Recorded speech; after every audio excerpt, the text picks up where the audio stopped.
Hello and welcome. I'm Dr. Harold Koplewicz, a child and adolescent psychiatrist and the president of the Child Mind Institute. We are the only national nonprofit dedicated to transforming the lives of children and families struggling with mental health and learning disorders. And we are lucky enough to be joined here today by Bill Hader, who has been an incredible voice for the Child Mind Institute and the hashtag My Younger Self anti-stigma campaign. Bill is an amazing actor and comedian, a writer and a director, a breakout star on the Saturday Night Live and in films from Superbad to The Skeleton Twins to Trainwreck, and the creator and the Emmy Award-winning star of the HBO series Barry. Bill also grew up with an anxiety disorder, and I'm honored that he has agreed to speak with us today. The fact that 75% of all psychiatric disorders occur before the age of 24. And 50% before the age of 14. So these are really youth disorders, right? Yeah. So that if someone watching is more than 24 and they haven't had a mental illness, then the chances are they might get PTSD, right? If something bad happens to them. They may get depression sometime in life after menopause or later on, especially when men's brains get older, they are high risk. And you might get dementia. But otherwise, you're not getting any of these other things. So we know that if you have anxiety as a kid and you don't get it treated, you're not only higher risk for having another anxiety disorder, but you're more at risk for depression as well, and then more at risk for going to the doctor, getting more scans, getting more GI stuff, cardiologist visits. So it's just bad all around for you because it's not good for your brain, and it's not also good for your activity level of what you're doing. There's also the stigma around anxiety too, where everyone has anxiety. So I remember at Saturday Night Live not realizing it was anxiety, and people saying, you're faking it, right? Stop being melodramatic. Right. Stop being dramatic. And I can't breathe. Will you relax? And the kind of popular culture version of that is somebody who's annoying. Right. When you watch TV and movies, Barney Fife is funny because he's annoying. And it's like everyone else is normal. You know what I mean? So I think the difference is anxiety versus an anxiety disorder. An anxiety disorder gives you so much distress and dysfunction that it affects your daily living, and you can't do what you want to do. It interferes, and you're in pain, or the pain could be a stomachache or a headache. The rest of us all have anxiety. People have it. Right. And so if someone breaks in right now with a gun, your amygdala should start firing away, saying, beat him up or run away. Okay? When people have an anxiety disorder, their brain is misfiring. They're having false fire alarms, and it's as real as if the guy comes in with the gun, but the guy sitting next to you is saying, like, what do you mean? What's wrong with you? There's nothing wrong. Just take a deep breath. Or take a deep breath or relax. Stop worrying. There was a scene in Moonstruck where Cher sleeps with Nicolas Cage, which is her future brother-in-law, if everything goes as planned, and he tells her that he loves her after they just slept with each other, and she smacks him in the face and says, snap out of it. And I think that, there's this feeling like, snap out of it. That doesn't work. Do you mean it doesn't work at all. It doesn't reboot the computer. I wish, if only, if anything, it makes it worse, Yeah, and that's the thing is so many people, it can become exasperating. I get it, I understand, and people going, what is wrong with you? But once you come to terms with it and understand it, then the only thing you can really do is manage it, and try to go, well, I have this thing, and, it's getting rid of, false truths. I still had a ton of fear moving to Los Angeles and where am I going to get a job or, whatever, and how am I going to support myself and how am I going to meet people and all these things. But the emotion of that and the feeling of coming out of that kind of because if you think about it, the safe thing to do would have been to apply to college or to a film school. Yeah, you know what? It's funny because a lot of it is messing up. And now when I write on Barry, we write on these big monitors, and a lot of times I'll be sitting at the laptop and it's hooked up to a big monitor that the whole writing room can see. And so they're seeing what I'm typing, and I can't spell to save my life. And I have terrible grammar. And but the ideas are there and the inspiration's there. And so it's kind of this thing that in the past I would have been so ashamed of. I used to write papers and give them to friends and go, close my best friend and say, can you please read this and see if it's, And just that anxiety of that. Tell me about that voice, and have you been able to silence it or diminish it in any way? And when does it pop up? It pops up when you're about to do something really scary, and it can pop up at any time, but now you kind of become friends with it. You kind of know it and go, oh, there you are. To be honest, what helped me get through it seems weird, was having kind of heroes, kind of filmmaking heroes and comedy heroes, and reading their stories and going, well, God, they did this, and getting inspired by it. Right. So then you saw like a road that you could go down, and that kind of alleviated anxiety. Oh, I can get a job as production assistant. I can meet people. Like I had a plan, and that would alleviate. But I would constantly go back. I remember I would read interviews with certain filmmakers or sketch comedy people or anything, and I would reread interviews to kind of calm myself down and be like, oh no, you're on the right track. This is all right. So it's interesting you're saying that, because the whole concept of #MyYoungerSelf is to have kids who are sitting around thinking that they are, you called yourself a spaz, but thinking they're somehow defective, to be able to hear someone say, look, I made it through the tunnel. There is a pathway out of it. That made a huge difference to me. I remember reading some of Sam Raimi, who was a filmmaker I liked, and he said, we just went and learned while we earned, and you don't necessarily need film school, and here's what we did, and going like, oh, great, okay, well maybe I could do that, So tell me what these first jobs were like. I was a PA on like very, very low budget. I was a PA on a movie called Final Payback with Richard Grieco. Is that good, huh? Yeah. Richard Grieco. Went straight to TV, or what? Yeah, video or something, and then I worked just very, very low budget movies. So what was the role? What did I was a production assistant. Right, but what does that mean? I was a production. I was getting coffee for people. I was, saying rolling, locking up. I was going on runs. I was picking up lunch and. But where's the opportunity to learn about film? Sitting there and watching this happen, understanding what understanding what everyone did, because I was such a movie fanatic. Just being on the set of anything and watching how it's made was, I thought, just so exciting, and working very long hours. But there was something in my mind that was very romantic about it. But understanding what everybody did on the set, and the difference between a good, well-run set and a badly run set, and then just feeling like, okay, I need to get closer to the action. I need to get, I want to see the director working. So right. It was.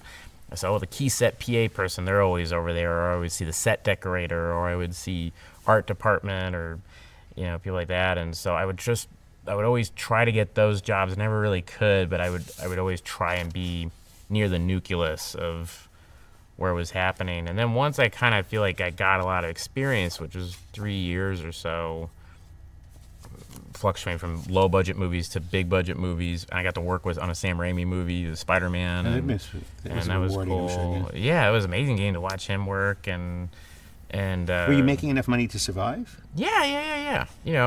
Getting by in this little efficiency apartment where you open up the door and there's the wall. There's one of those ones with the bed. Right. Murphy bed. Right? Yeah, and but it was great. Tell me about getting your shot at Saturday Night Live. A lot of things happened at once. You got the audition, then you got an agent, a manager, you got a job.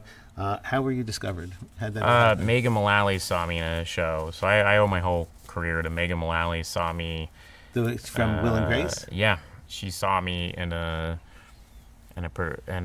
was at Second City, LA, and it was just my class show, and she. My friend Matt Offerman is her brother-in-law, and so she came to see him. And afterwards, we all went and had dinner, and she said, "You're really funny," and I said, "Oh, thank you." And then I got a phone call from Lauren Michaels' office. She literally called. She called Lauren and said, "You should really see this guy." And it was I was very lucky. Like Jimmy Fallon had just left. They were having a big they're on the cusp of a big turnover, and they needed kind of just brand new people. Right. And I think the fact that I wasn't honed in any way, I mean, I was very green, was attractive to them. So it was like, oh, this is a person that we can kind of mold and teach them our way of doing this, Right. you know? So yeah, I remember meeting Lauren, and that I was very calm during it. I wasn't very, because I just thought, well, this is never happening. This is never going to happen. And that was one of the very rare instances where I was very calm. And then once I had the thing, then it was 8 years of the worst anxiety of my life. Literally. Yeah. And was it the fact that it was live? Yeah. So there was no do-overs. So No do-overs, live, full-blown panic attacks before every show, heart palpitations. You know. don't go see a psychiatrist then? I did after I started seeing a psychiatrist, I think, after my third season, you know. But it Did was you get a just diagnosis? Did they say it's they a just said, panic yeah, attack? you just have an anxiety disorder. Because, I mean, I would become convinced that the lights would fall in the middle of a scene. I would become convinced that someone was going to rush the stage. I became convinced that Your brain you was know, really playing. yeah, misfiring yeah, completely. misfiring all over the place. Where, and then I had this issue with my eye. I had this retina issue where I got vasculitis in my retina, which I think was brought on by stress, but it was. And doctors, you know, going to a doctor's office and they go, we don't know what caused it, you know, and then your brain and then everything elevated on that. And then to make this calm down, they had to give me prednisone. So then I was off. High, right? Got manic. Manic-y, yeah, it was pretty bad. And so what helped me was meditation. I started doing transcendental meditation. That helped me kind of calm and focus my brain. And just this kind of like, I mean, it was a thing I was fighting, I guess, and I used to make fun about eating well and exercise and just trying to boost serotonin and calm down the body and try to center the body. It's still there. The anxiety is always there. So you do the TM twice a day? Yeah. And you're pretty religious about it? Yeah. It's a thing that that just gives me a lot of clarity, and that noise you talk about or misfires and stuff. It doesn't make the misfires go away, but it calms it down, and it allows me the clarity to say, oh, my mind's misfiring. Do you know what I mean? So you just mentioned serotonin. There was no doctor who said maybe you should take something that will increase the serotonin or let the serotonin hang around your brain longer, you know, one of these Prozac-like drugs? No, I was always a bit suspect about. I mean, not suspect, but just I would get uneasy about it. And I went on Lexapro for It's a the bit. same thing. Yeah, Did it Lexapro, work? and that helped. It definitely helped, but I think again, my makeup is when Sure. I'm on something, I want to can be feel it off of of it? it. I want to Okay. be off of it. And what about I have a lot of doctors going, you're really sensitive, because I'm like, they're like, you're on like the babyest Right, amount. right. And I'm like, I want off this stuff, you know. Okay. But that's just me, you know. Again. Let's talk about the other treatments that might work. Did anyone try to help you with some cognitive behavioral therapy? Because the way we think affects the way we feel, which affects the way we behave. So, you know, I think I'm awful and I'm lazy, and then someone gets you to do a jog with them. So maybe I'm not that lazy, and then maybe I start thinking differently. So you get a toolbox. Oh yeah, I did something. I didn't know that was what it was called. right. Yeah, but that was helpful. Can you hold on to those tools? at Yeah, times? yeah. No, I mean, that was very helpful, and yeah, and also just not having the stigma of needing help, especially in our society and stuff. It felt very, oh gosh, you know, I'm seeing a therapist or, you know, whatever. Because then I would say quietly, like, hey, I'm seeing a therapist, and the person would be like, I'm seeing a therapist. Right. It's like Then you I say, go, you forgot everybody's seen a I therapist. forgot you were in New York. Yeah. The cab driver is like, oh, is this your therapist? This is my therapist, you know, and you're like, oh, okay, all right. But the biggest thing that helped me, I think, was realizing that this is just something I have to manage. It's a chronic thing I have to manage. I think accepting it is really the first step. Yeah, because if you accepting it, pretend yeah. it's not there, it's going to get Pretend better. it's not there, or that you're going to make it go away. Right. And you just go, it's here. I have this. Let me just accept it and try to like move through it instead of obsessing over getting rid of it. Right. You know, and once you like relax, you know, you feel funky for a little bit, and then it kind of ebbs away. And I think it was the freaking out and trying to push it out, push it away, that was perpetuating it, and you get in this kind of cycle, you know.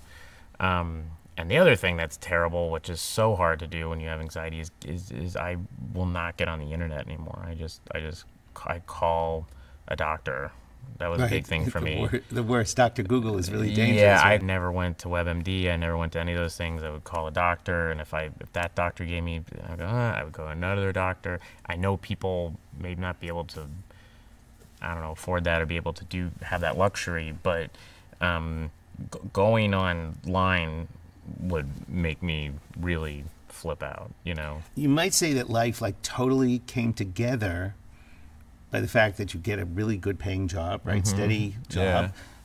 Socially, your life kind of comes together too, right? Yeah. And yet, it sounds like your anxiety It's through the roof. Through the roof. Instead of, you know, it's like everything is finally falling into place. You're not riding around, looking for a job. You have a job. No, that's the weird thing about this. And then it always gets worse. You know, it's people go, gosh, you know, I remember getting, you know, Barry and walking through Times Square, and I was hosting Saturday Night Live. I was walking through Times Square with a friend, and we looked up, and there's this massive Barry billboard in Times Square. And you're part of the billboard, right? Yeah, and I'm part, and it's me. Yes. The whole billboard's me. Right. And he sees me, he's like, wow, how cool is that? And I go, this is the worst moment of my life. Like this, I can't handle this.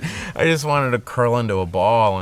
And yeah, both times I've hosted SNL were I was just a full-on wreck. Even though it's I've just done a it. one-time thing, Yeah, right? You know, just having the whole show on your shoulders and having to know and not so much of it's not trusting yourself that you can deliver and that everyone's watching and a lot of it is anticipation, you know. It's just the anticipation of it, and then you know, it's called anticipatory anxiety is real. Yeah. You worry about the worry. Yeah, you worry about the worry, and then the weird thing is, I talked to another friend who has anxiety, and she said, but when bad things happen, do you kind of relax? And I go, yeah. You're expecting And I go, oh, good, there it is. Okay, and you remember the scene in The World According to Garp?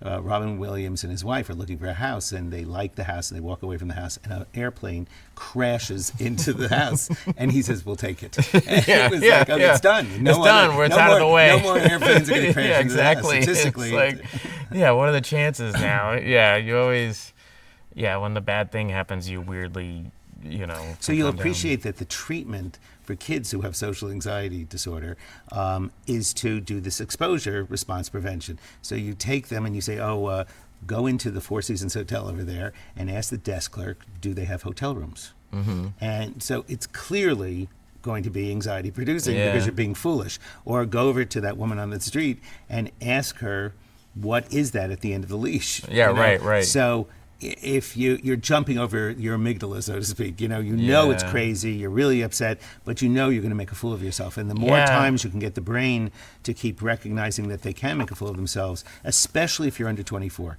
I mean, all the treatments work a lot better the younger you are. When it's a little more malleable and young. It's kind of like teaching you Chinese now. Yeah, it's a little tougher. You drop you in China and say, go for it, and you drop a 14-year-old in China, and they're going to learn Chinese. Yeah, well, that's the thing that... It's funny you say that because at Saturday Night Live, what helped me with my anxiety, I realized one part of my anxiety there was getting my lines right. So I would obsessively read my scripts because I was just completely convinced I would blow my line. Mm-hmm. So what I would do is, I played a lot of game show hosts on the show, and what I would do is if I had, my first line was, "Hello, ladies and gentlemen, welcome to the show." Instead of saying that, I would say, hello, ladies and gentlemen, how are we doing tonight? In my mind, it went, oh, you just blew it, right? And then I would go, okay, done. I blew it. I blew it, and you would relax, and then you would go on with it, and then I'd be kind of more relaxed because it was the thing I was afraid of happened, and I'm still here, we're still on the show. And he didn't fire you. And he didn't fire you. I didn't get fired. Yeah, nothing happened. No light fell on me. It was all that stuff. You said though a little bit earlier that you were like a basket case on Saturday Night Live, and that sometimes your castmates actually thought you might be faking it or just being melodramatic. Right. Yeah, I think, and I tried to. Yeah, I don't blame them. I'd probably be like, "Hey, Bill, will you just?" They didn't see you as suffering, though. No, I kept a lot of that to myself. Yeah, I would. I think, who saw it the most was probably our stage managers.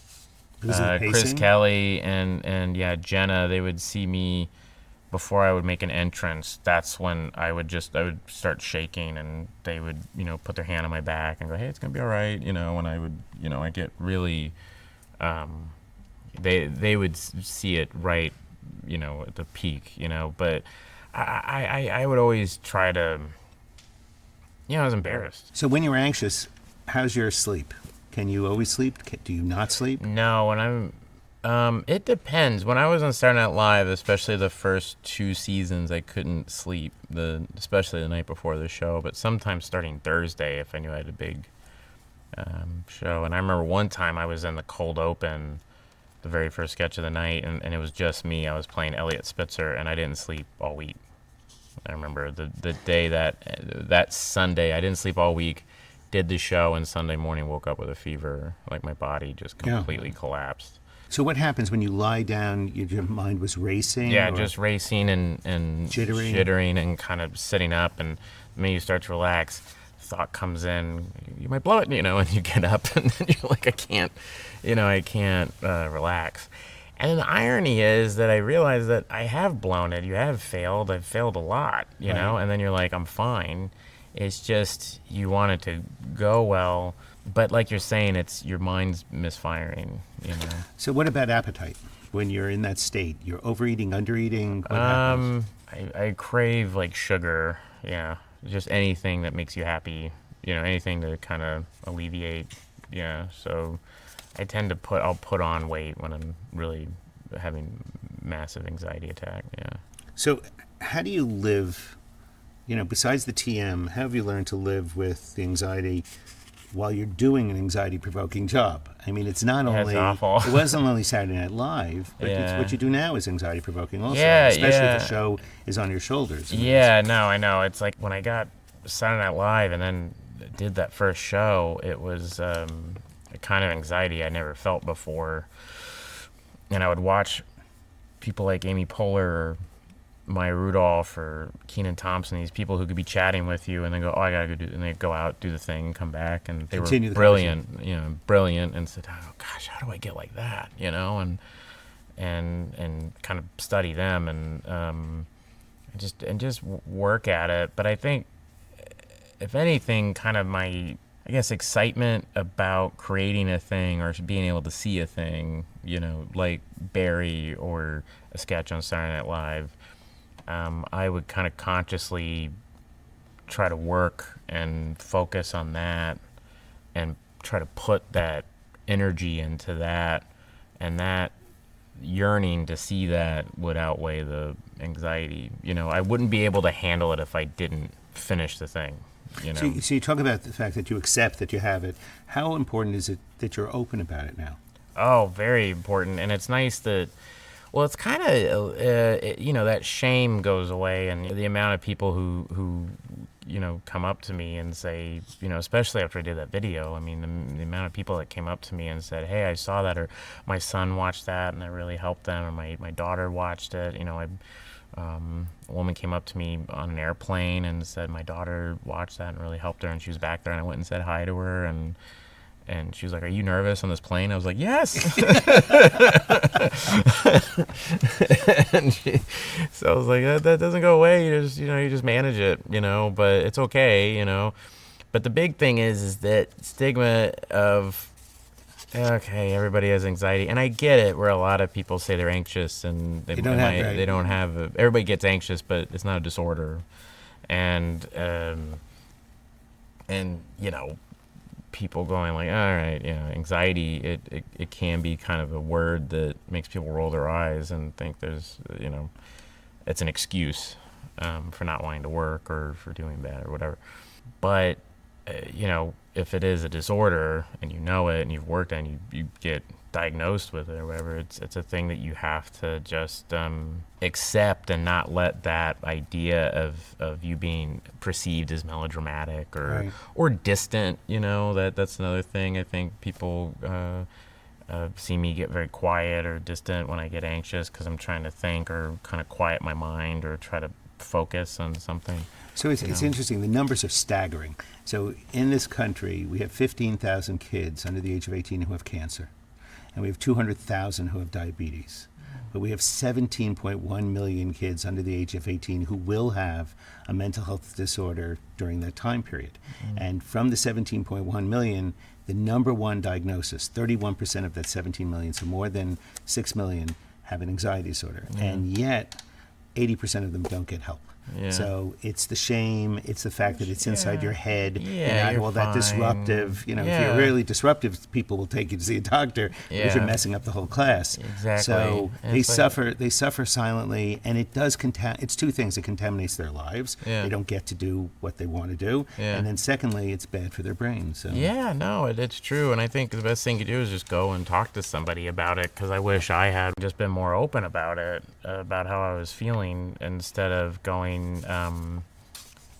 oh, yeah, you're just a worrywart, get over it.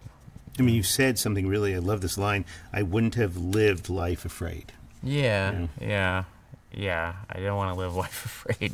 Yeah, that's kind of how that sums it up. And it was something that you were keeping within you, at all times, and trying to not just burden other people with it so much as be perceived as melodramatic or whatever, or a nuisance.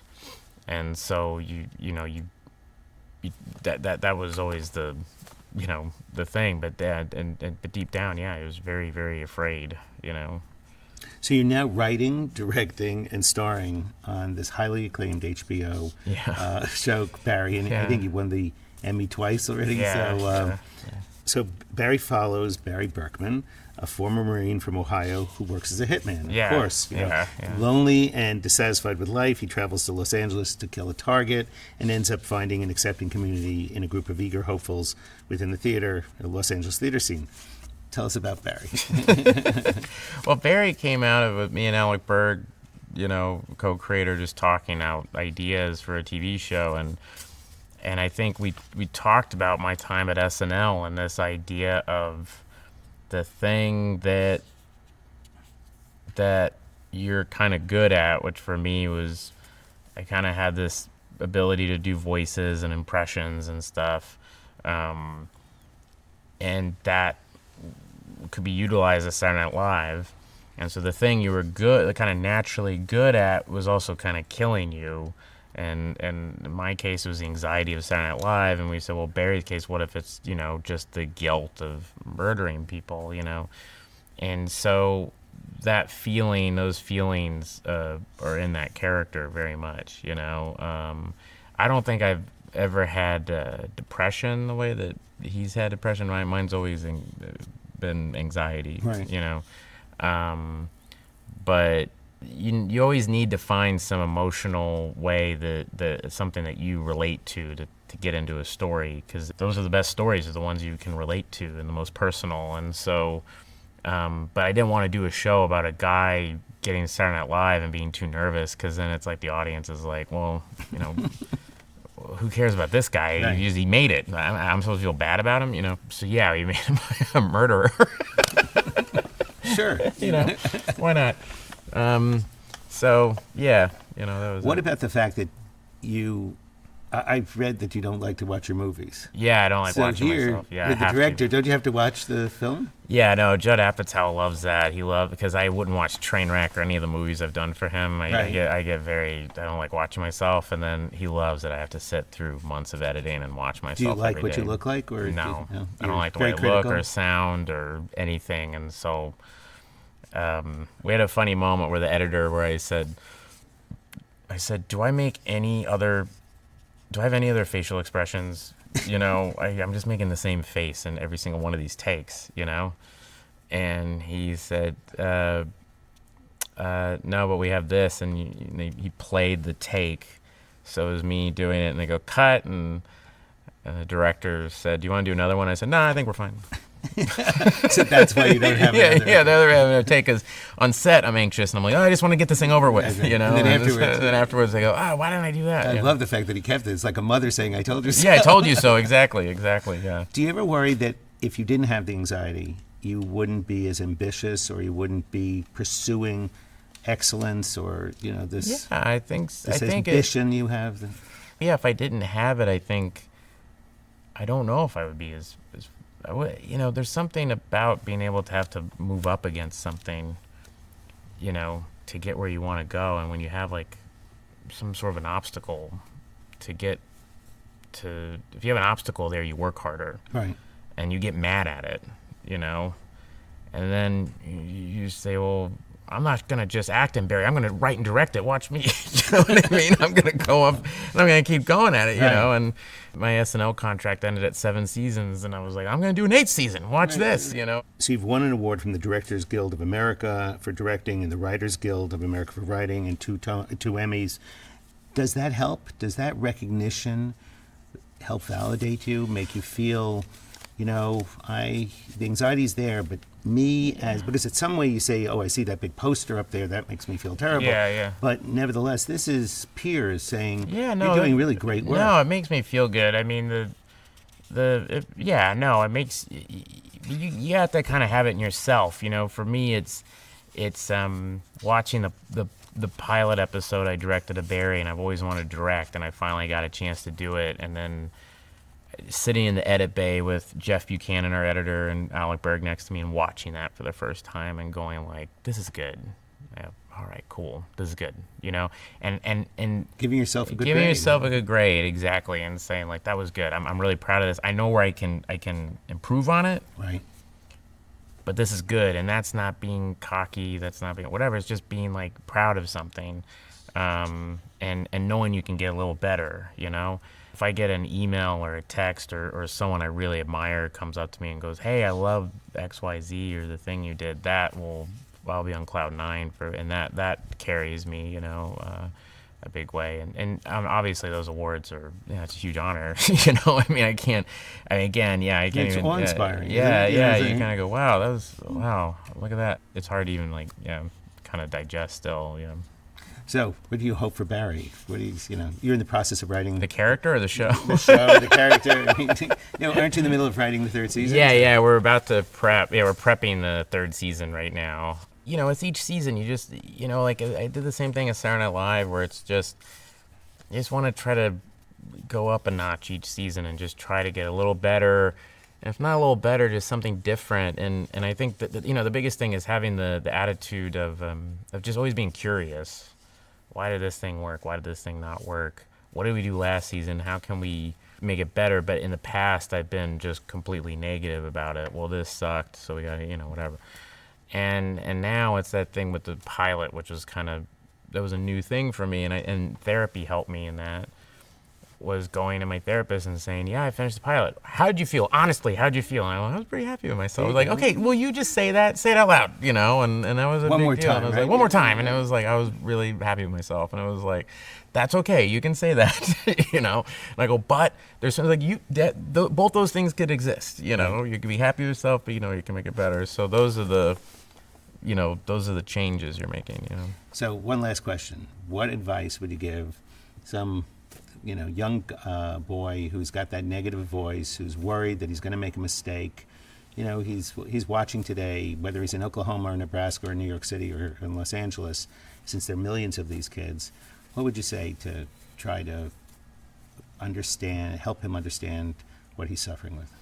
I think the biggest thing that I wish I had known was that you are going to make a mistake, and and you're going to be fine, And the best thing is to learn from that mistake, meaning you raise your hand and you don't know the answer to the question. Is to say you're going to be hard on yourself, and being hard on yourself, all that stuff that never really goes away, is just accepting that about yourself and changing other things of going like, well, if that happens again, know that now I do know that, and now it made me study a little harder, or whatever. But I guess the simple thing is that it doesn't go away. You just manage it, and once you kind of can accept it about yourself, and not see yourself as a nuisance or someone that is not taking on other people's perception, and just knowing that you can work through it, and you can actually use it to your advantage. You know, you can use that energy and that voice in your head. You can somehow use it to propel yourself into things that you never thought you could ever do. You know, because the voice in your head is, wrong. I'd like to thank Bill Hader so much for joining us for an important conversation about understanding and overcoming anxiety disorders. A lot of families, children, and adults will see this and maybe think a little differently about that voice in their head that's telling them they can't do something. And thanks to HBO and Warner Media. If you or someone you know is struggling with anxiety or another mental health disorder, please visit childmind.org for help and resources.